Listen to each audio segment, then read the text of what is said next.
បាទសម្រាប់លំហាត់គណនាចំនួនម៉ូលរបស់អ៊ីយ៉ុងដែលមាននៅក្នុងសូលីសុងណាអញ្ចឹងនៅក្នុងនេះគឺយើងនិយាយអំពីការរំលាយក្រាមវិញម្ដង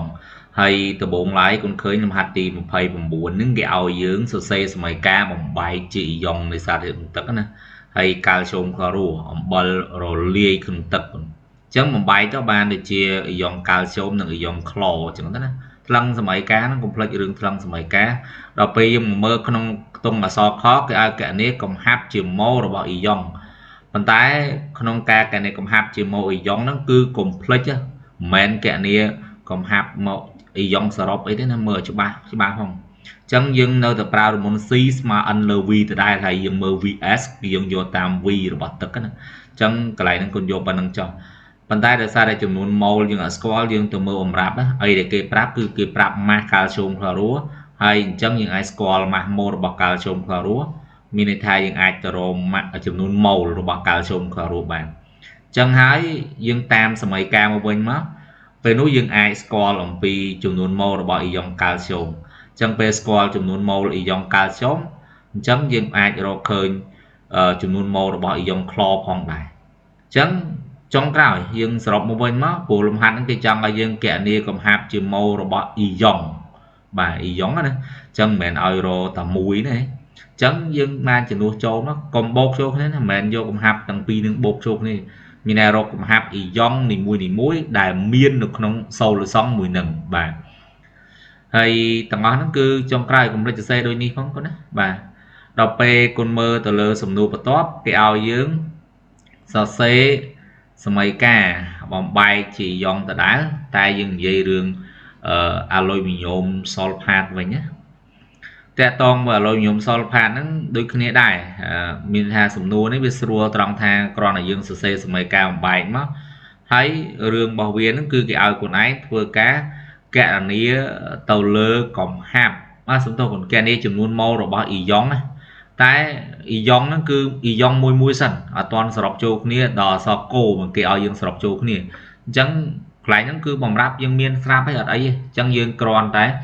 អនុវត្តតាមសមីការមកវិញមក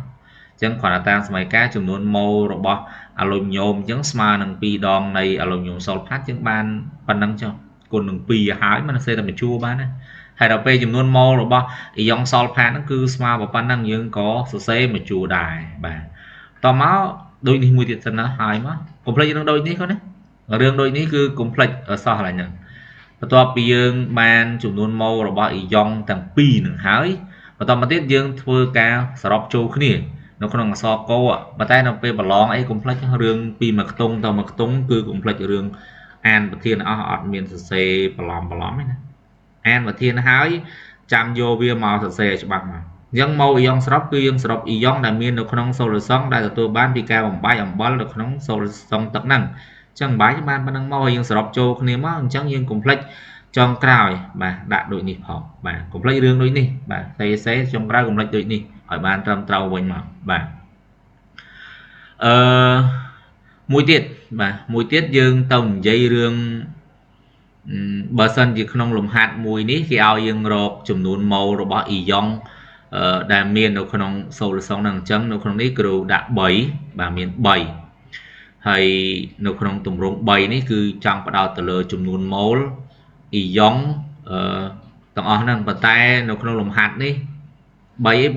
4កោខូនោះប៉ុន្តែដោយសារដល់ក្នុងលំហាត់ហ្នឹងគាត់ឃើញគេឲ្យមកគឺគេឲ្យមៀតនឹងកំហាប់មកហើយសួរថាលោកគ្រូដំបូងឡើយយើងធ្វើមិនអញ្ចឹងណាយើងមើលកន្លែងហ្នឹងទៅដោយសារតែក្នុងករណីគេឲ្យមៀតកំហាប់ចឹងបំលែងមៀតនឹងកំហាប់ឲ្យចេញជាម៉ូលមានន័យថាទាំងកខកោខហ្នឹងគឺមានចំនួនម៉ូលគឺស្មើមួយម៉ូលដូចគ្នាទាំងអស់ហ្នឹងមួយណាក៏មួយម៉ូលដែរបាទអញ្ចឹងបើសិនជាគេឲ្យមកប៉ុណ្ណឹងនៅក្នុងករណីកន្លែងនេះគឺយើងគ្រាន់តែរកមួយចឹងមកហើយតាមសម័យកាលអត់ដូចជាអត់មានអីពិបាកទេអីដែល concern ដែលខ្លួនឯងទាំងអស់គ្នាពិបាកគឺគ្រូគិតថានឹងពិបាកនៅក្នុងការបំលែងពីមៀតនិងកំហាប់តមលច្រឡំគ្នាឲ្យទាញមិនត្រូវទេមានថាទាំងអស់ហ្នឹងមួយណាក៏មានមៀត1លីត្រកំហាប់1អឹមដែរអញ្ចឹងគ្រាន់តែកូន convert ឬក៏បំលែងពីកំហាប់1អឹមមៀត1លីត្រហ្នឹងឲ្យមានចេញជាចំនួនម៉ូលអញ្ចឹងមកហើយគ្រាន់តែតាមសម័យកាលមកវិញមកយើងឃើញហ្នឹងបាទហើយយើងបានចំនួនម៉ូលរបស់ វានីមួយហ្នឹងណាអត់មានអីទេគ្រាន់តែកុំភ្លេចរឿងពិសេសគឺតាមសម័យកាលហ្នឹងហ្មងតែបើប្រឡងអីចុងក្រោយកុំភ្លេចដាក់ដូចនេះតែខ្លួនឯងអត់ទៅសេដូចនេះគឺគ្រោះថ្នាក់ឯងបាទអញ្ចឹងកន្លែងហ្នឹងគឺឧទាហរណ៍ potassium phosphate នេះបំបាយឲ្យហើយមកណាអញ្ចឹងគ្រាន់តែ mol យើងនៅតែប្រើ1 mol ដែរតាមសម័យកាលមកបើចំនួន mol វាស្មើ3ដងអញ្ចឹងគុណនឹង3ទៅយើងគុណនឹង3បានប៉ុណ្ណឹងហើយក្រោយ ion phosphate ក៏ប៉ុណ្្នឹងដែរអត់មានអីខុសគ្នាផងហ្នឹងបាទ